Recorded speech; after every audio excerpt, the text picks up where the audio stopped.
Google has announced that from now on, Google Bard will be known simply as Google Gemini.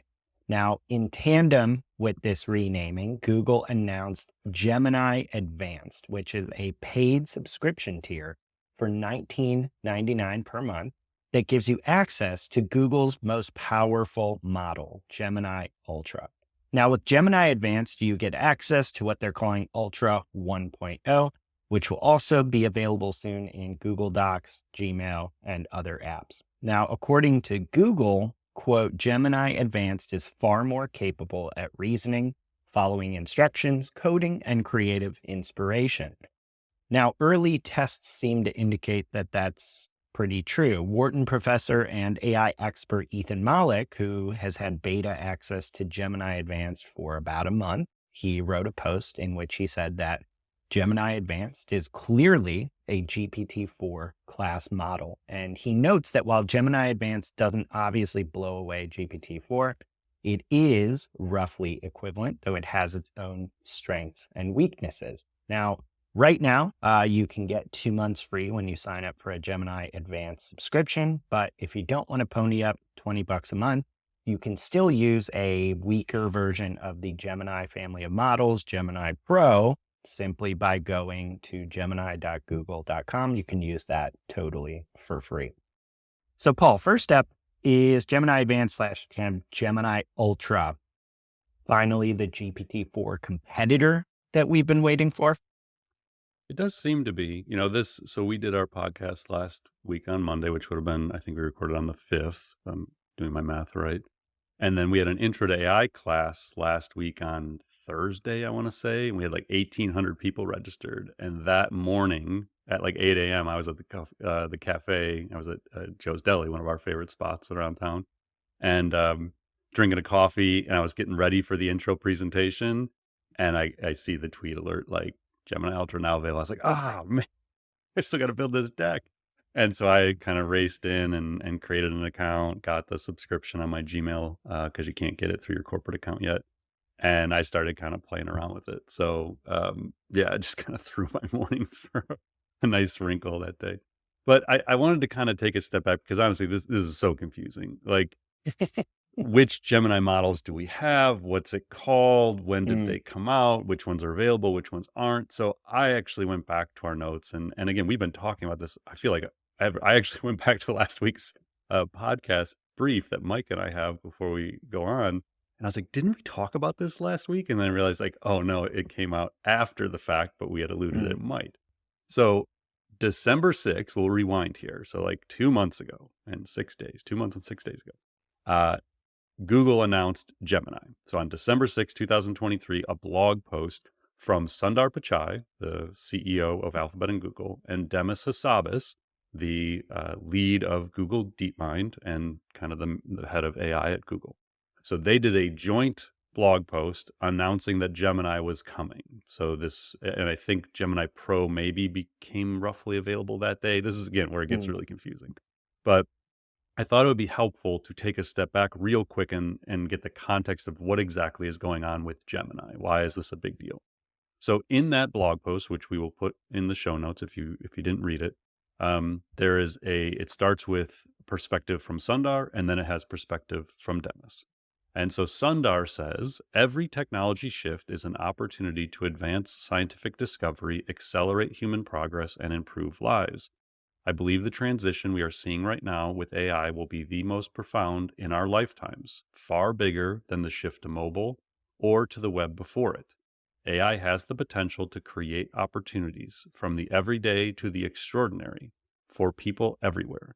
It will bring new waves of innovation and economic progress and drive knowledge, learning, creativity, and productivity on a scale we haven't seen before.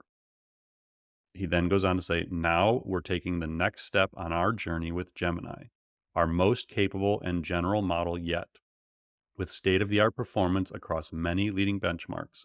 Our first version, Gemini 1.0, is optimized for different sizes, Ultra, Pro, and Nano. These are the first models of the Gemini era and the first realization of the vision we had when we formed Google DeepMind earlier this year, he's referring to when Google Brain and DeepMind merged into a single research lab at Google earlier in 2023. This new era of models represents one of the biggest science and engineering efforts we've undertaken as a company. I'm genuinely excited what's ahead and for the opportunities Gemini will unlock for people everywhere. Okay, so keep the macro level from Sundar in your mind, and I'll come back to why that matters in a moment. Demis in that post said, for a long time, we've wanted to build a generation of AI models inspired by the way people understand and interact with the world, AI that feels less like a smart piece of software and more like something useful and intuitive, an expert helper or assistant. Today, again, this is December 6, 2023, we are a step closer to this vision as we introduce Gemini, the most capable and general model we've ever built. Gemini is the result of large-scale collaborative efforts by teams across Google, including our colleagues at Google Research. It was built from the ground up to be multimodal, which means it can generalize and seamlessly understand, operate across and combine different types of information, including text, code, audio, image, and video. Okay, so that's kind of like the macro level. At that moment in time, Bard was still Bard. And now, so that they've now kind of taken the complexity of, you got the Gemini, you got Bard, you got Duet AI, which is the workspace version of all of this. And then you have Vertex AI, which is like the access to the APIs, I think, basically. So if you're a developer, you're working with Vertex AI. So it gets really kind of complicated to follow. So I like the fact that they're rebranding Bard to Gemini. I think that makes sense. I actually tweeted at Jack Krawczyk, who is the product lead for Bard/Gemini from Google.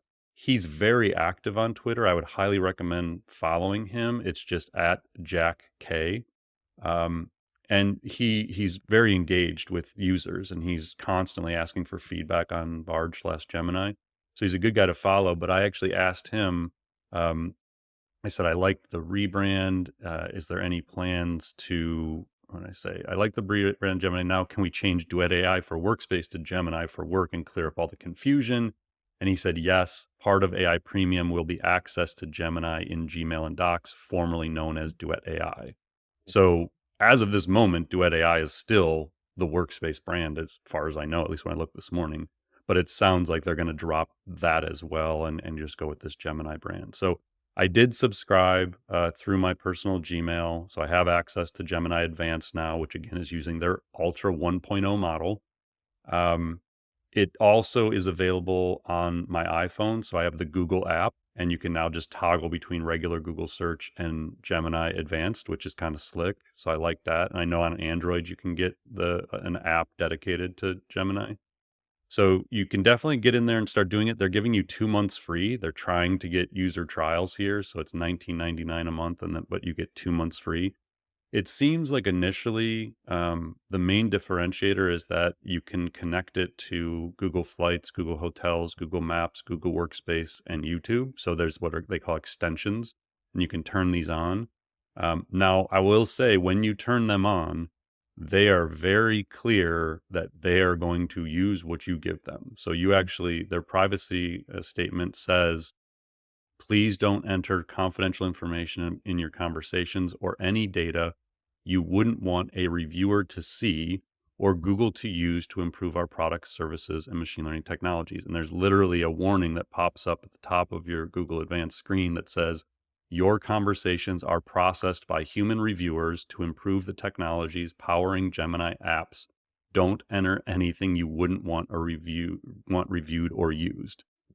So just kind of some things to keep in mind. My experience so far, what I've been finding myself doing is when I have a prompt, I will actually go through, and I have Gemini Advanced open, ChatGPT, and Perplexity. Those are kind of my 3 main ones that I'm exploring. Anthropic Claude's, still great and everything.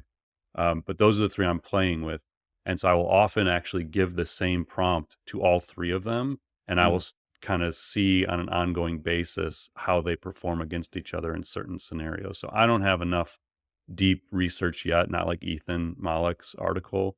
But it's definitely more powerful. Like, you can really see it.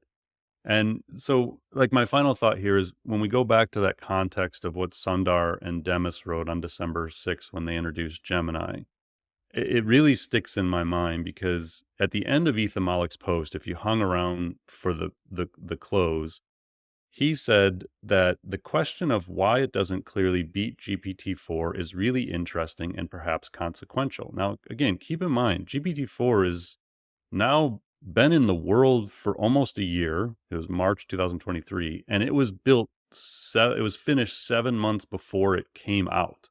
So GPT-4 is basically like 19 or 20 months old in terms of a technology.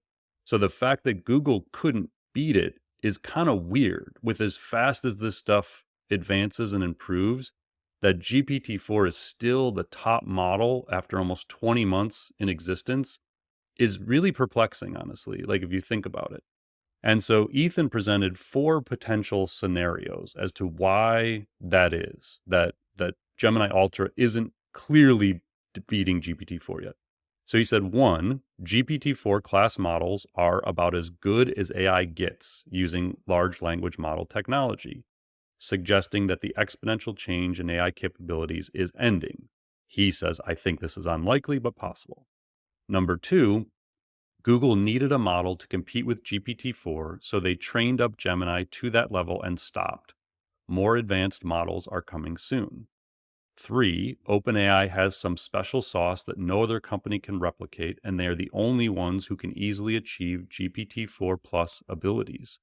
Google's attempt was the best they could do without knowing the OpenAI secret. And number 4, it is a coincidence that this model happens to be so close in ability to GPT-4, and we learn nothing from this. He says, I think 2 is most likely, but I have no idea if that is true. So if you go back to, this is the beginning, all the things that Demis and Sundar said, I feel quite strongly that number 2 is the answer. I think that what we're seeing, 1, isn't even the most powerful version of Ultra. Like I'm almost positive that they have far more capabilities than we're accessing through Gemini Advanced at the moment. They haven't even integrated all the modalities into this thing yet. So I think 1, they're probably holding back some capabilities. 2, they likely could have continued training this, and maybe they did and just didn't release it. So I do think that we're really just at the very beginning of what these things are going to be able to do. I think we're going to probably see Llama 3 from Meta at some point, maybe in Q1. It seems more and more like we may see ChatGPT improve with a GPT-5 or some other iteration. Even they were vague tweeting last night. The ChatGPT app said something like, think step by step. Like they're starting to sort of like tweet things that imply something else is around the corner. So I feel like this is a really important thing. I wouldn't, if you're paying $20 a month for ChatGPT Plus, I guess my big takeaway here, if you're already paying $20 a month for ChatGPT Plus, I don't think you're going to get some leap forward in capabilities for another $20 a month from this. But as we talked about last week, Google has massive distribution. You're already in Google search all day long. You're already in Chrome all day long. And I think that distribution may end up being one of the biggest factors for adoption for them. So I will continue to pay for it because I'm experimenting with it, not because I found some application here for Gemini Advanced that gives me some amazing capabilities I don't already have through ChatGPT. It's research for us.